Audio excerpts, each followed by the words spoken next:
It's time for the One Bar and Lupaga Show, bringing you anything and everything Minnesota Vikings. Welcome to professional football. All right, welcome back to the One Bar and Lupagus Show. I am One Bar with Lupagus. How are you doing today, One Bar? I'm doing fantastic. I'm very excited to hop into this defense. In this episode, we're going to bust out predictions, way too damn early predictions for the Vikings defense of depth chart starting week 1 next year.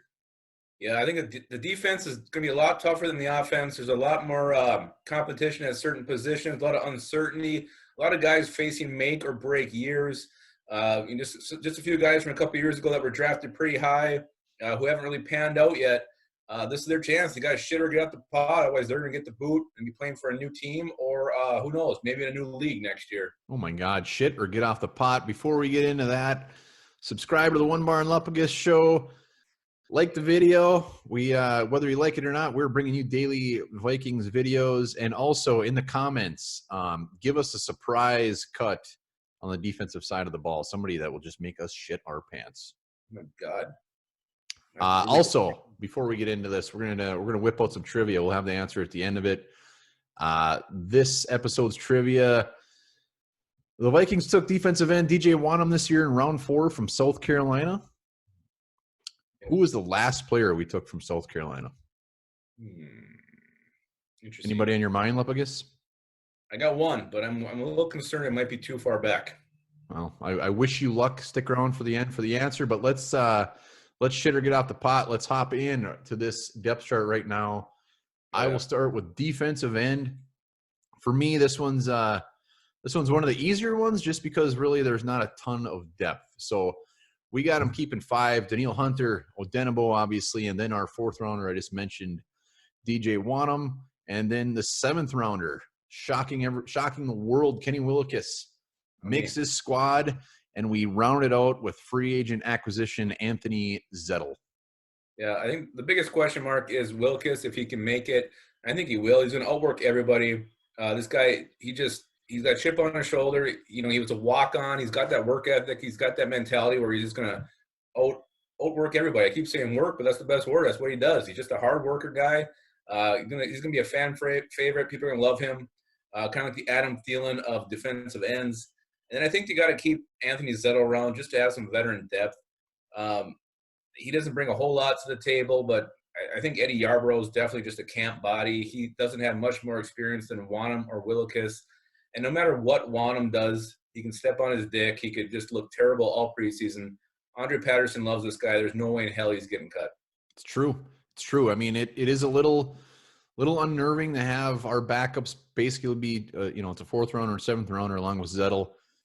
So that's a little scary, but you're right. I totally see him keeping these guys. One thing to keep in mind is Everson Griffin still is a free agent, so you never know. Yep, you could definitely come back and take that last spot there, take Zettel's spot or Willekes' spot. But, having Griffin there with these guys would be amazing. What a group. Yes, it would. Eating a lot of balls. That's what they'd be doing.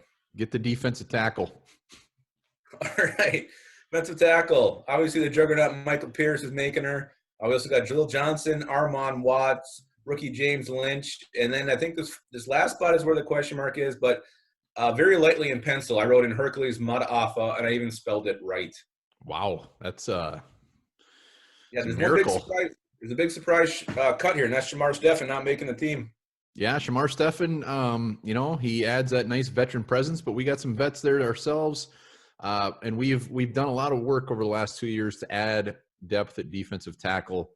I actually think Mataafa is off of the team, and he was good to watch in preseason, but he did not play much at all in the regular season. And adding Lynch to the mix, we got Pierce. I think he's got his work cut out for him. I mean, you got Jalen Holmes also getting the boot along with Shamar Stephen.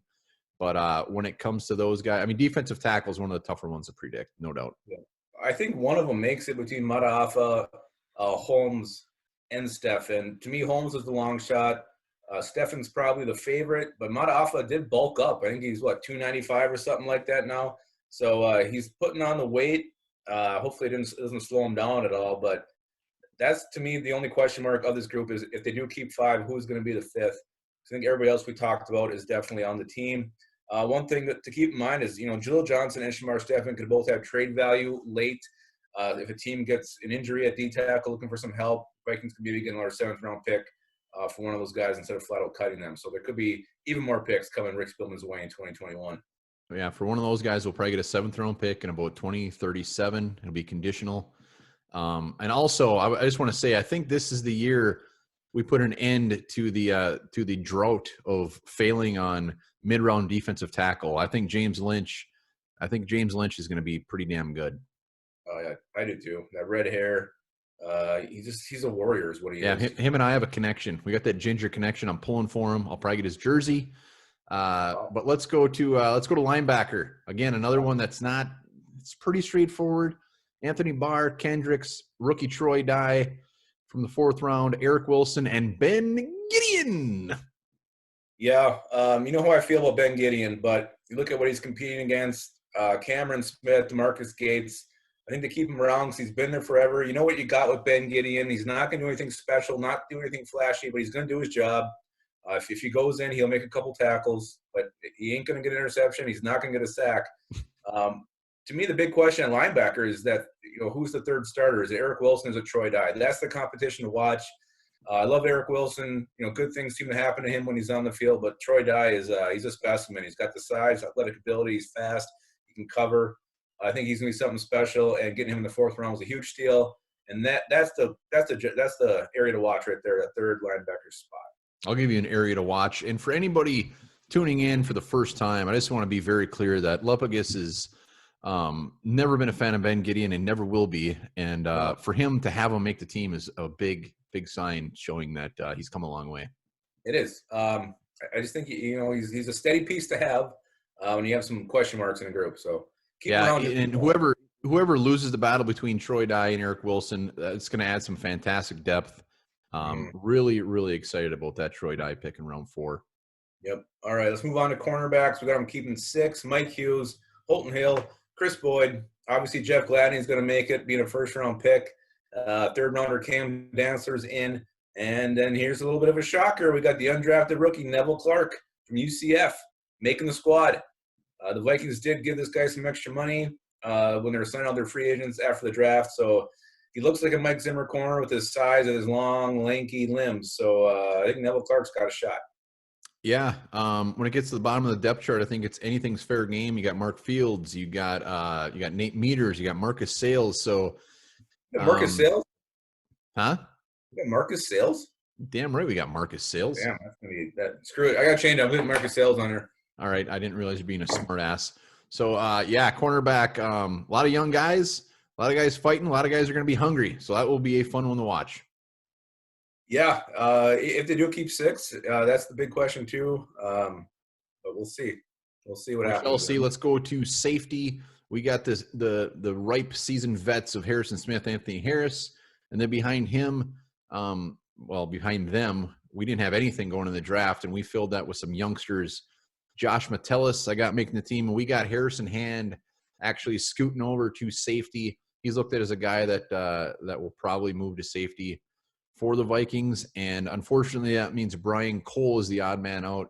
Brian Cole, round 7 guy, very, very raw. He's a thumper. I think the practice squad will be calling his name, and I look forward to seeing what he can bring in the future, but he's got practice squad written all over him. Yeah, he's only played at a safety for 1 year in college. He's a former wide receiver, so he does need some time. I think Harrison Hand's the interesting guy here. He can play corner or safety, so maybe that would make the Vikings keep somebody else at a different position. Instead of keeping 5 at D tackle, maybe they keep 6. Same with defensive end. Maybe they can say, hey, we got to have this Eddie Yarborough. Oh, God. And they decide to keep him too. So Harrison Hand is definitely a flexible option. So he can be depth at corner or safety. So I love that. All right, whip out the special teams. Special teams, pretty easy. You got your punter, Britton Colquitt, kicker, Dan Bailey, and your long snapper, Austin Cutting. No surprises there. Hopefully they figure out the kick returner early and the punt returner early and just give them reps all through the preseason. Not do that shit they did last year.